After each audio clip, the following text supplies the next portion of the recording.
Et ma traductrice de choc et de chante que vous pouvez applaudir aussi.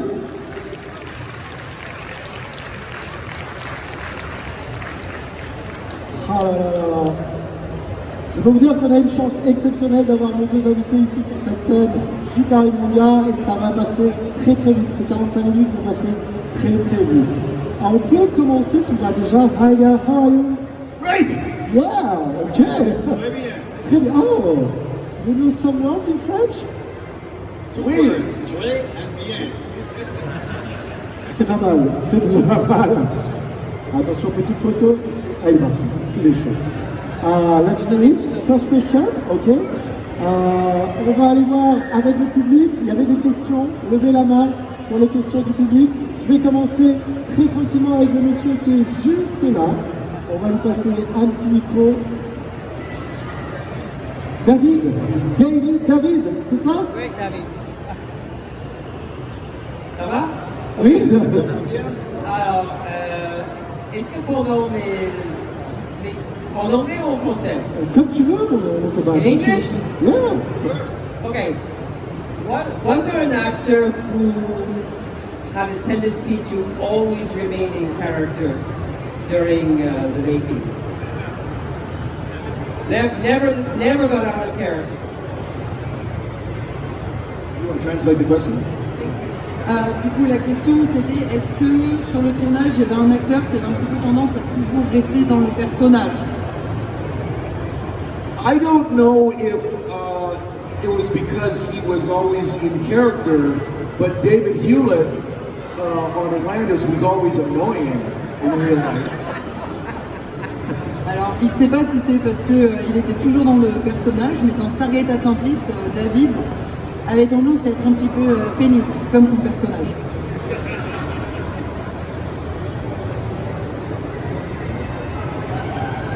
Peter va répondre aussi.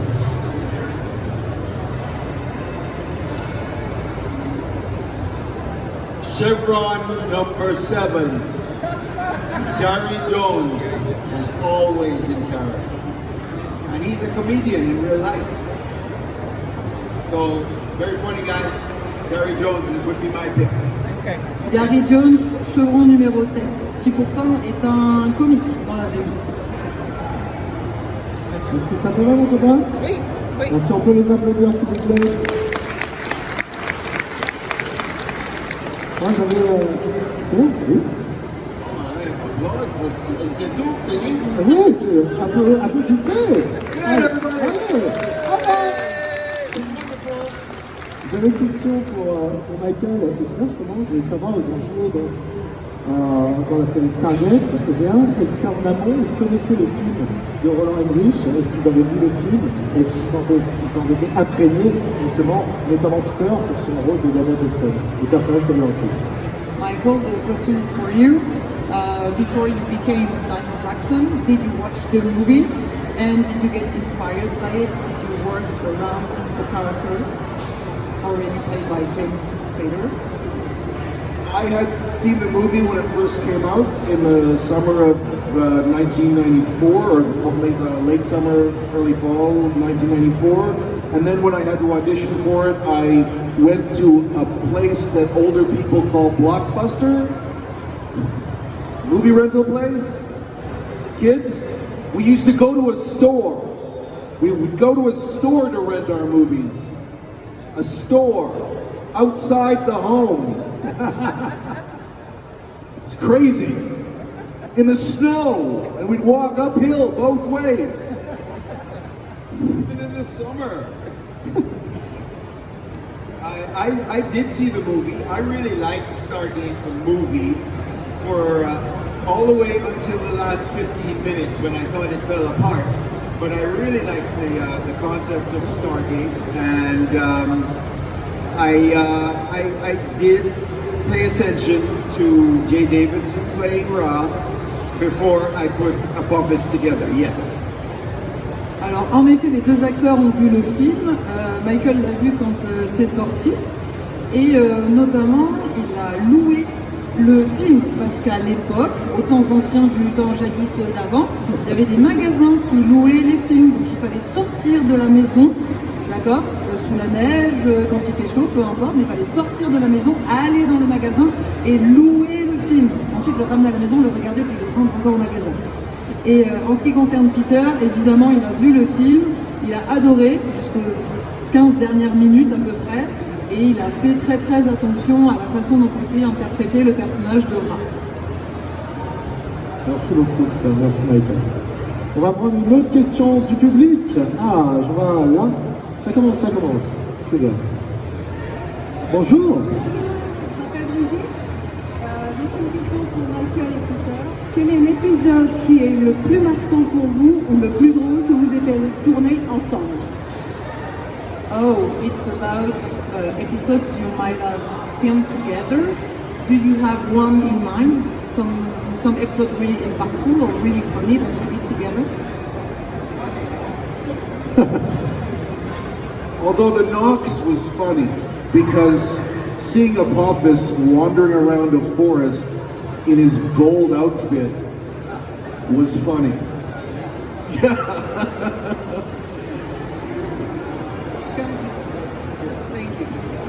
Il pensait à Nox et notamment le fait de voir Apophis dans la forêt avec son superbe costume doré, ça il a trouvé ça assez drôle. We were just talking about the one scene that we really did together where we actually spoke to each other was in Serpent Song. And Michael told me something that I did not know before or hadn't remembered. And that was when he was speaking the ancient Egyptian language, he had a piece of paper stuck beside my head that he was reading when he was talking to me. And of course I was in a straitjacket and a neck brace, so I couldn't see the piece of paper. And all this time I believed he was a great actor. En fait, il y a eu un épisode de Serpent Song. Donc c'est une des rares scènes qu'ils ont vraiment en commun où les deux personnages se parlent face à face. Et il était dans son costume intégral. Et en fait, ce qu'il ne savait pas, c'est qu'il avait un bout de papier au niveau de la nuque. Et en fait, Michael se contentait de lire ce qui était écrit sur le papier. Et pendant ce temps-là, Peter se disait « Waouh, mais quel acteur incroyable !» En fait, il était juste en train de lire ce qui était marqué sur le bout de papier. Ça, c'est une égalité de fou. On peut les applaudir.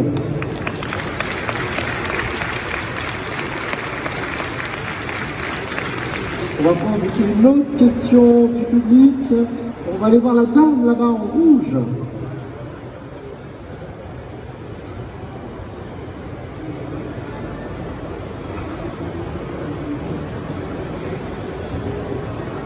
Bonjour, merci d'être venu. La question est pour Michael et Peter. En fait, quelle est la scène que vous avez aimé jouer et celle que vous avez moins ou très difficile à jouer?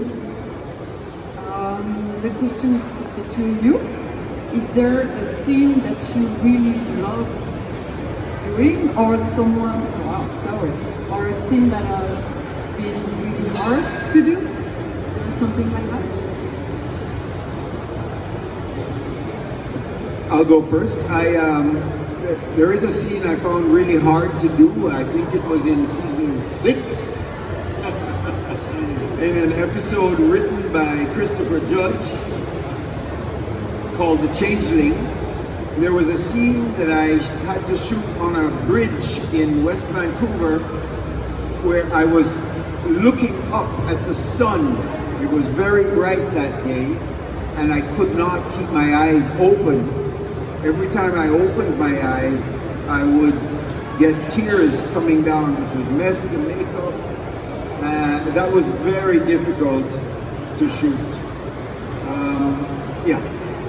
Il y a eu dans la saison 6 un épisode réalisé par Christopher Judge, donc Tick. Et en fait, ça a été très difficile pour lui de tourner une scène parce qu'il est sur un pont, c'était tourné à Vancouver. Et en fait, ce jour-là, il y avait beaucoup de soleil et il avait le soleil en face de lui.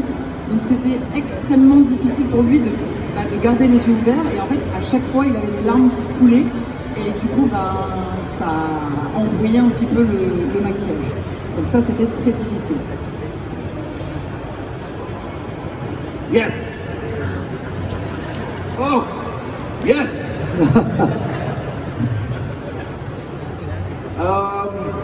In an episode called The Changeling, when I was Apophis, I already told the story yesterday, I'm not going to bore you with that one. When we were doing an episode called Lifeboat, where Daniel was invaded by multiple personalities, Richard Dean Anderson had to leave because his father had passed away, had to leave for the funeral. So we shot everything without him there, and then when we came back, or when he came back to us, we shot all of his coverage, a lot of which was sitting watching what was happening between Dr. Fraser and Daniel and his multiple personalities. And because everything was just his reactions, Terrell and I had to do all of our scenes continuously, so we ended up doing continuously 12 minutes of scenes, the entire script basically, so that Richard could react to it. And it actually wasn't that difficult. It was a lot of fun because we'd done it so many times by then. So it could have been. It was only difficult because we'd never done it continuously. So, but it was still a lot of fun to do. The camera wasn't on us. It was just for Rick's reactions. So we just acted the entire episode just off camera for him to react to. Donc il y a eu un épisode où le personnage de Daniel est envahi par plusieurs personnalités, etc. Et en fait, Richard Dean Anderson a dû quitter le tournage parce que son père venait de décéder. Donc tous les acteurs présents dans la scène, à part Richard, ont tourné la scène. Et quand Richard est revenu sur le tournage, plusieurs jours après, ils ont dû recommencer en filmant Richard. Donc la caméra était sur Richard parce qu'il fallait filmer les réactions du personnage. Et pendant ce temps-là, vous aviez Daniel et Fraser qui devaient donner les répliques et qui ont dû recommencer la scène. Et c'est quand même 12 minutes de scène. Donc ils ont dû recommencer ça. Et ça a été un petit peu compliqué. Merci. Merci beaucoup. On va reprendre une question du public, mais avant j'ai une question pour Michael. Je sais qu'il a joué dans un thriller un petit peu de science-fiction sur Netflix il y a quelques mois, qui s'appelle Time Cut. Je voulais savoir son expérience sur ce thriller et est-ce qu'on aurait la joie de le revoir dans d'autres productions sur Netflix. Michael, the question is for you because you were in Time Cut on Netflix, available on Netflix. How's your memory about it? Did you have fun? And are you willing to do more Netflix productions? Is there any project? I don't have any projects on the go right now. Netflix is not really doing a lot of shit right now. But I'd always be open to it. And doing Time Cut was challenging because the script kept changing, but therefore the character kept changing. So it was somewhat challenging. And it was shot in Winnipeg, and I hate Winnipeg. So. Il y a une balle perdue pour Winnipeg. Donc en fait, pour l'instant, il n'a pas de projet en cours, voilà. Et jouer dans Time Cut, c'était un petit peu compliqué parce que le scénario n'arrêtait pas de changer, donc le personnage n'arrêtait pas de changer. Donc voilà, ça c'est pas très cool. Et en plus, ils ont tourné à Winnipeg, au Canada, et ils n'aiment pas Winnipeg. Ok, très bien. Thank you, Michael. Allez, on va prendre une autre question du public. Monsieur avec le t-shirt Doom, là.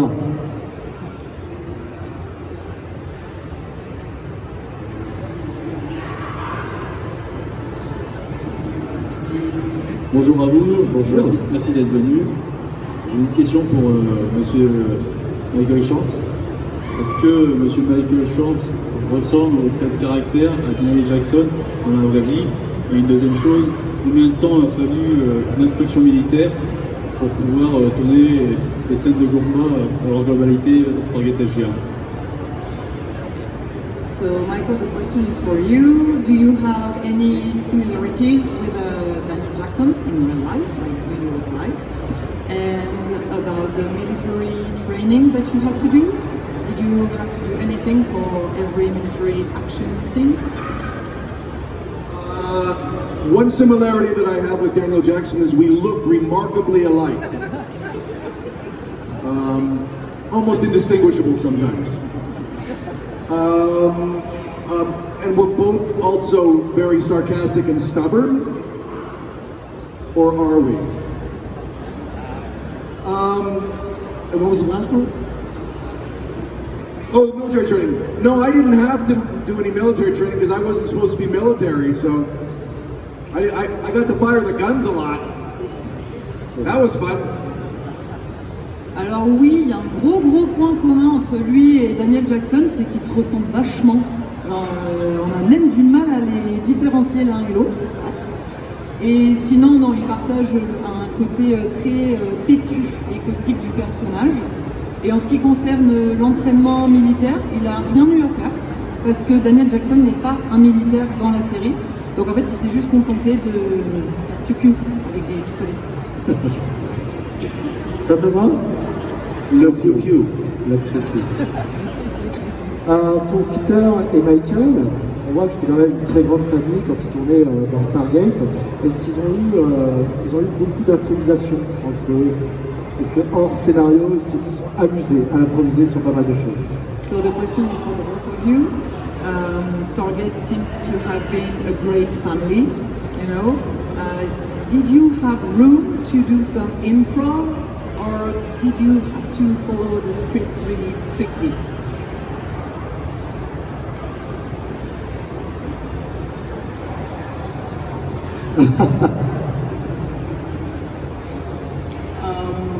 Improv. I don't think there was any room for Apophis to do improv. I would have loved to seen that though. Yes,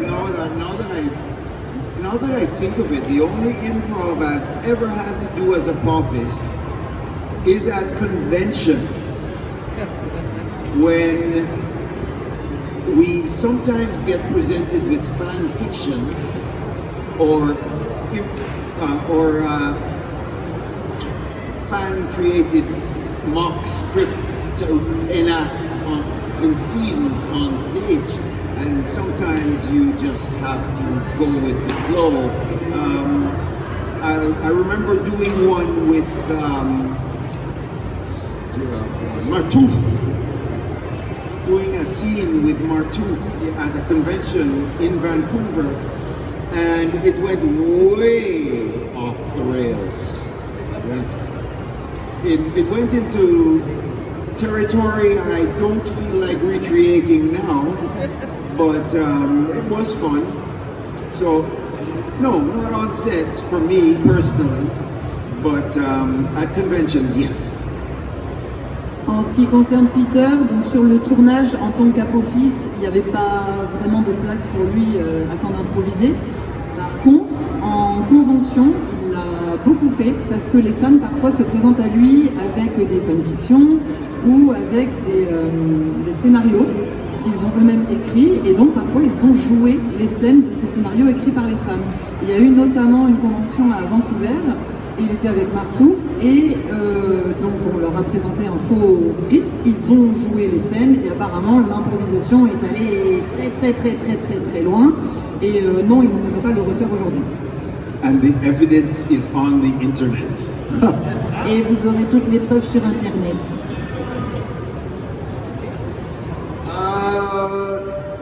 No, I didn't improvise. Liar. Working with Richard, you had to improvise because the script was woo. So yes, I got used to a fair bit of improv, and then working with Claudia Black as well, we did a fair bit of improv on the side as well. So yeah. Alors oui, il a quand même pas mal improvisé parce que quand on travaille avec Richard Dean Anderson, le scénario, voilà. Donc du coup, il a quand même pas mal improvisé, et notamment aussi dans ses scènes avec Claudia Black. Merci Peter, merci Michael. Et on va prendre une autre question du public. Ah, la jeune... c'est ici.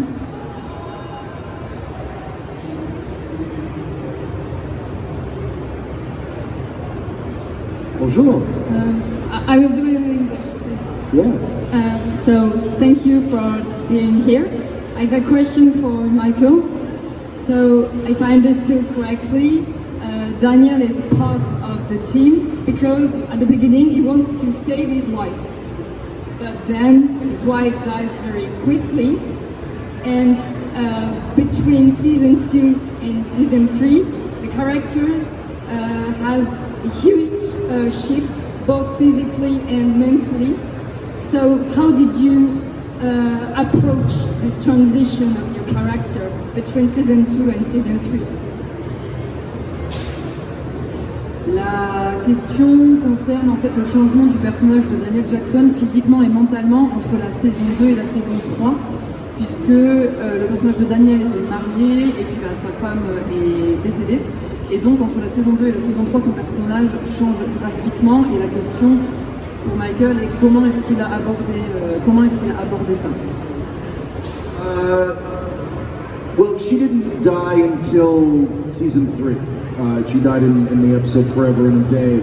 And then after that, it was a bit of a search for a while to figure out what the character's purpose and through line was, which led to his ascension and leaving the show subsequently. So, I mean, I don't know if that's a physical transformation or a metaphysical transformation.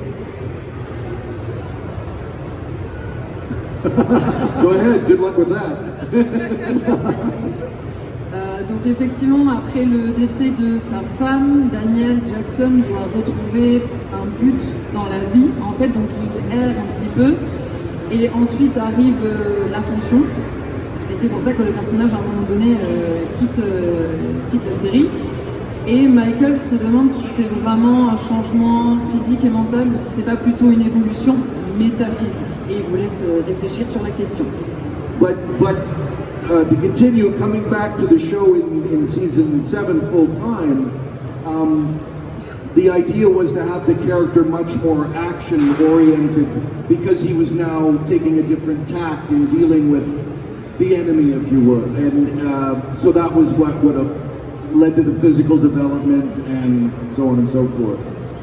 Quand son personnage revient dans la saison 7, en fait, il a des scènes beaucoup plus action. Le personnage est beaucoup plus investi dans l'action physique, ce qui explique du coup la transformation de son corps. Merci beaucoup. On peut les applaudir et je vais prendre une autre question de monsieur qui est là-bas. Thank you. My question is for both of you. I'd like to know if you have some news from Rachel Dean Anderson, Amanda Topping and Christopher Jones. Are you still in contact with them? Thank you. La question sera pour les deux acteurs, savoir s'ils restent toujours en contact avec les autres comédiens de la série.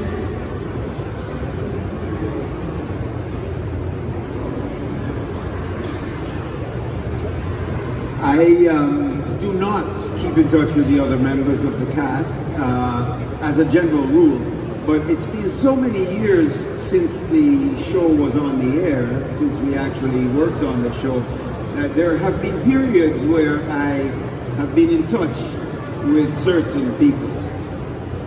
Initially, I was in touch with Alexis Cruz, who played Scara, because we did a lot of early conventions together.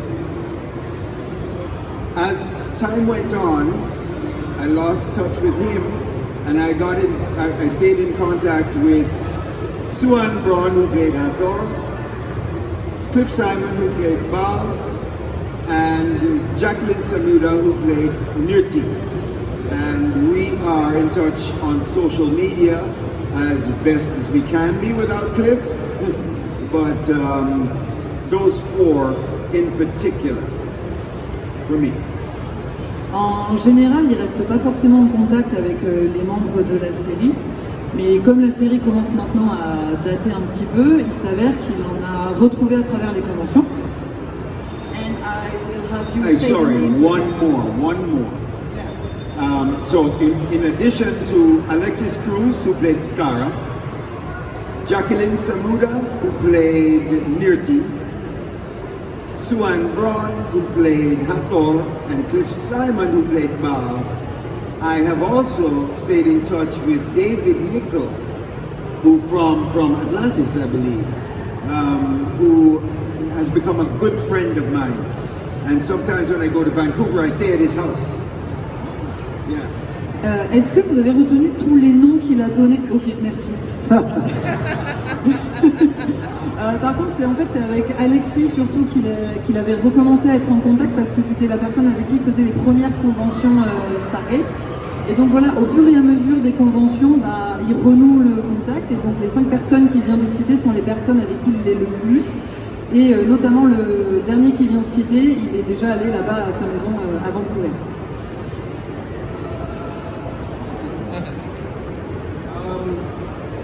Hello.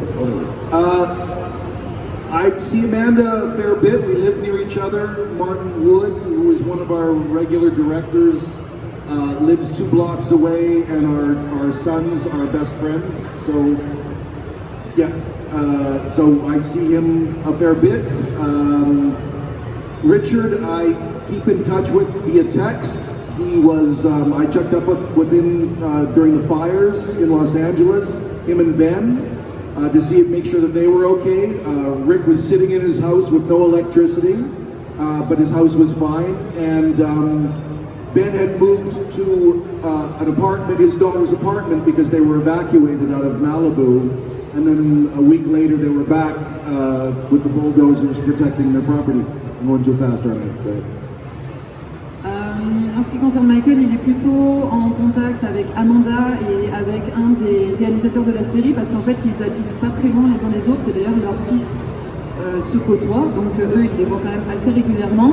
Sinon il est plutôt en contact avec Richard par SMS et avec Ben aussi. Et quand il y a eu les derniers incendies, vous savez, en Californie, du coup il a demandé des nouvelles, un petit peu inquiet de leur situation. Richard ça allait, il y avait juste plus d'électricité chez lui mais ça allait. Par contre, Ben a dû évacuer, il a dû partir vivre chez sa fille quelque temps et malheureusement, il n'a pas pu retourner à son domicile. Ils ont dû tout détruire à coups de bulldozer. Okay. And the rest I see at things like this. Et pour le reste, c'est grâce à ce genre d'événement qu'il peut rester en contact avec les autres membres de la série. Question pour les amis, effectivement. Question pour Michael et Peter. Stargate a été un succès mondial, la série, et le film aussi. Est-ce qu'il y a eu un impact sur leur carrière, qu'il soit positif ou négatif? So the question is for the both of you. Stargate was a huge success everywhere in the world. So did it have an impact on your career, positively, negatively? No. I would never have gone to go to other planets if I had never done Stargate. I am now an intergalactic traveler who lives on as an asteroid circling Earth. Grâce à la série Stargate, Peter est devenu un voyageur intergalactique et il peut maintenant aller sur des astéroïdes qui sont en orbite autour de la Terre. Well, how do we top that? You're a fucking asteroid. An otherworldly body, it's being said. You know, the best thing about Stargate is it seems like it was a huge success. It was very popular, and obviously we're all here because of the popularity of the show.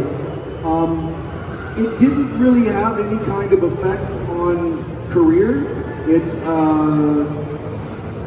Most people, like the people that watched it, really knew it, and the people that didn't know it at all. And the people in our industry didn't know it at all. And I can always tell the difference because if they knew it a little bit, they knew it a lot. And if they didn't at all. So it didn't really have much effect because a lot of the people in the industry didn't know me from it. So, which is great because then you don't get typecast, but also not so great because nobody knows who you are. So.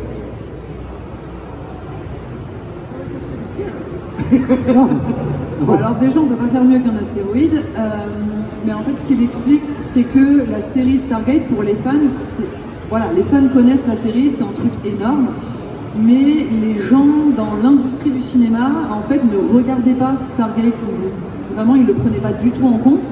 Donc d'un côté, c'est bien parce que les gens qui tournent dans Stargate ne sont pas typecast, vous savez, quand ils sont à chaque fois embauchés pour le même type de rôle. Mais d'un autre, ils regardent pas Stargate, donc ils connaissent pas Stargate. Et ça, c'est un peu dommage. Merci beaucoup. On va prendre... Allez-y, faites du plaisir. Hein. On va prendre une autre question du public, s'il vous plaît. Tac, le monsieur là-bas, là. Oui, qui se lève. Tu peux venir, hein, si tu veux, rapproche-toi un peu plus.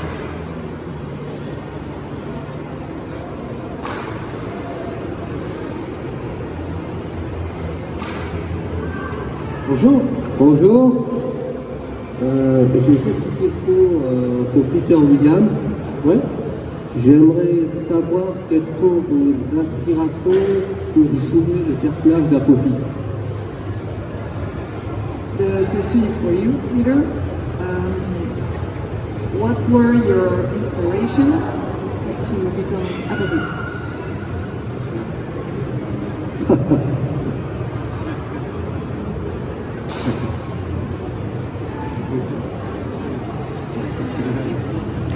Listen, I enjoyed playing Apophis for many reasons, and in order to build my own enthusiasm for it, I looked at the costumes and I said, okay, I can wear those.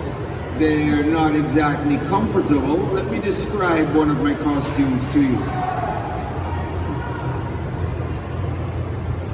Chainmail wasn't actual metal.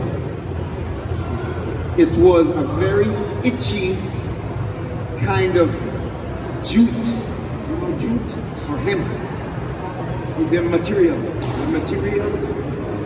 The skirt was very short, made out of leather, and the shoes were ballet slippers painted gold. If you can't get inspired to wear something like that, you got no business in show business.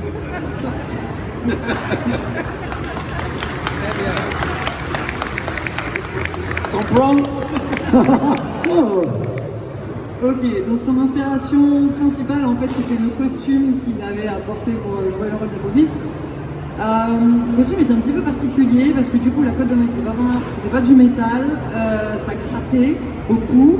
Ensuite, il a parlé d'un autre matériau, je suis désolée, j'ai pas le nom là tout de suite en français, mais c'était pas terrible non plus. La jupe était super courte. Et au niveau des chaussures, en fait, c'était comme des chaussons de danse sur lesquels on avait mis de la peinture dorée. Donc voilà, en gros, c'était du toc. Donc si vous n'arrivez pas à être inspiré avec un costume pareil, vous n'avez rien à faire dans le show business. Merci. Thank you very much. Pardon? Thank you very much, Peter Williams. Merci beaucoup. On va prendre une autre question. Alors, monsieur... Attendez, je regarde un petit peu. La personne là, la petite fille qui est juste derrière, effectivement.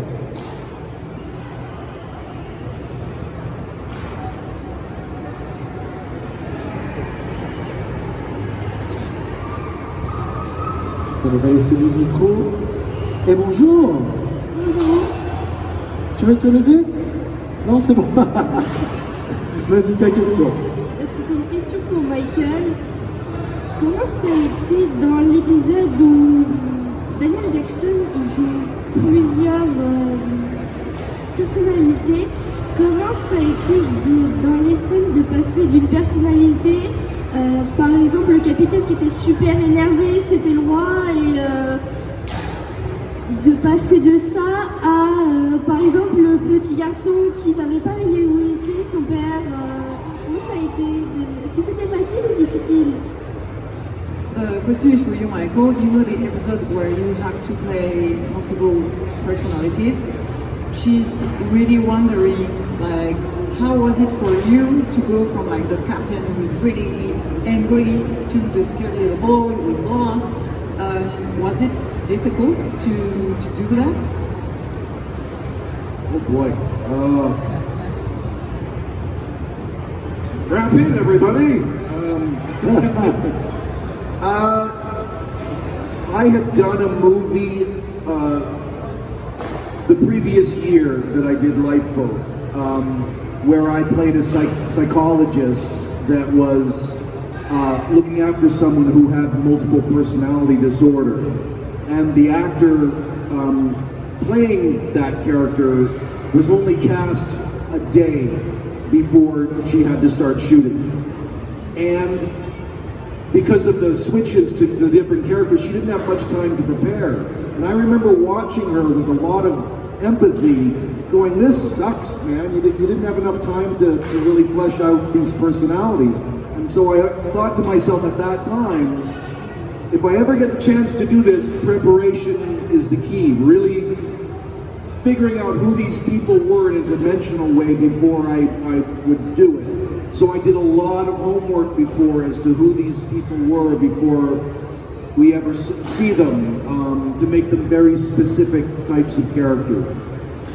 En fait, l'année précédant le tournage de cet épisode, il a tourné dans un film dans lequel il incarne un psy qui doit s'occuper effectivement d'une personne qui souffre du syndrome de personnalité multiple. Sauf que l'actrice en question a été embauchée sur le film genre un jour avant le tournage, donc vraiment dernière minute. Et il l'a regardé à travers tout le tournage avec beaucoup d'empathie en se disant putain mais vraiment c'est trop nul, elle n'a pas eu le temps de s'imprégner de tous ces personnages-là, elle est obligée de passer d'un personnage à l'autre comme ça. Et si un jour moi j'ai la chance d'incarner ce type de rôle-là, vraiment il va falloir que je me prépare. Et donc quand est arrivé le script pour cet épisode-là, il a vraiment fait ses devoirs, il a pris le temps de discerner chaque personnalité, de leur accorder le temps, de voir qui est exactement qui, pour pouvoir justement ensuite se projeter dans chacune de ces personnalités-là. Donc voilà, la préparation, c'est vraiment ce qui l'a aidé à incarner tout ce monde. Merci beaucoup pour ta question. Merci. Il nous reste très peu de temps, ce sera peut-être the last one, the last question for you. Attention, une bonne question, la meilleure question. Allez, monsieur avec le petit chapeau, le petit béret.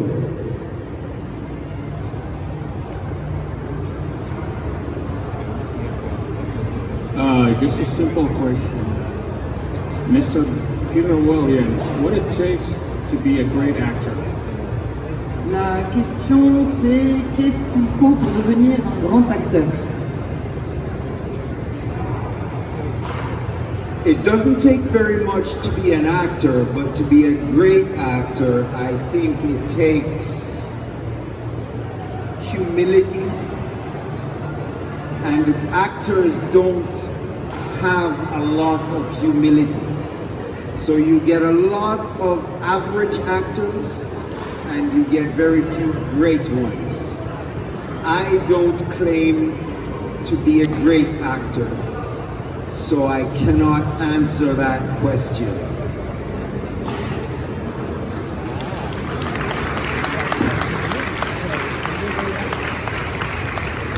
That makes me very humble.